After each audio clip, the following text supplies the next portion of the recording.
Good morning, my friends. Happy Tuesday. When we were together last week, I asked you what your one word for this year would be. I shared that my word for 2020 was faith, and that I was in the process of discerning what my word for this year would be. So today, I wanted to start off my time with you by sharing a bit of the backstory as to what led me to my word last year and what has helped me decide my word for this year. So this time last year, I was just about wheels up on a trip to the Holy Land, and it was definitely a once-in-a-lifetime experience. I was visiting the home base of Jesus' ministry. I was touching the ground that had integral importance to my faith. So after prayer and discernment, I concluded that my word for last year should indeed be faith. And went to the Holy Land, came back, and then March hit. And woo-wee, life went into a blender. And all of us were shaken. And my foundation was a bit shaken, to be honest. So while the superficial part of my faith, the part that I was a Methodist, I remained a Methodist. The part that I was a member of College Park United Methodist Church, a grateful member of our faith community, that was indeed still intact. But the part of my faith that dealt with the mind, where the rubber hits the road. You know, our minds are powerful supercomputers. And sometimes if we give them too much room to roam, they can get us in trouble. Go down rabbit holes. I think you know what I'm talking about. That part was struggling a bit. There was a lot of scarcity mentality. So I was struggling.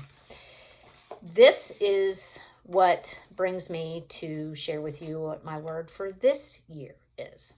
So in the book, Love is the Way by Bishop Michael Curry, Meryl has been sharing with us from this book a few times.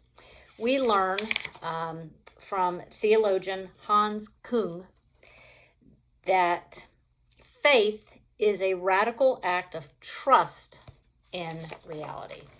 Faith is a radical act of trust in reality.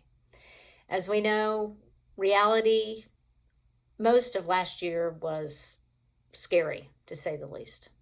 Scary. We also learn in a well-known verse in Proverbs chapter 3, verse 5. Trust in the Lord with all your heart and lean not on your own understanding. I'm going to say that again. Trust in the Lord with all your heart and lean not on your own understanding. So my word for this year is trust. Because when you really think about it, and we can go into this extensively off campus, not in this video, it would take far too long. There is a difference between faith and trust. And where I was quite confident in having my word last year be faith, the trust part was tricky. There were many times where I had a hard time trusting because, you know, I like to lean on my own understanding. I think it's part of the human condition to tend to lean on our own understanding.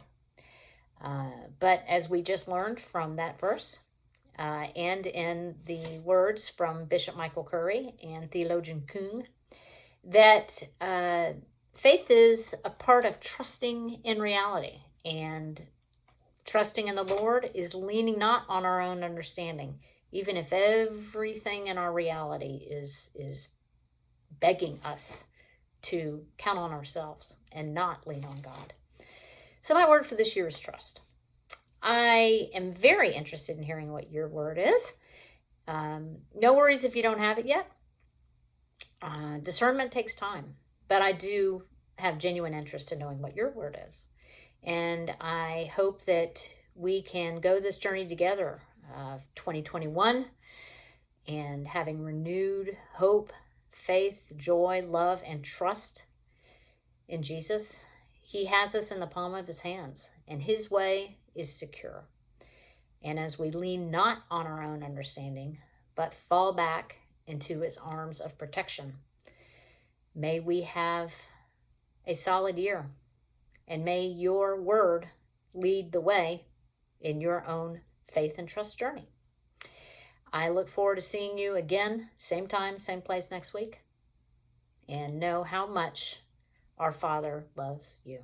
Have a good week.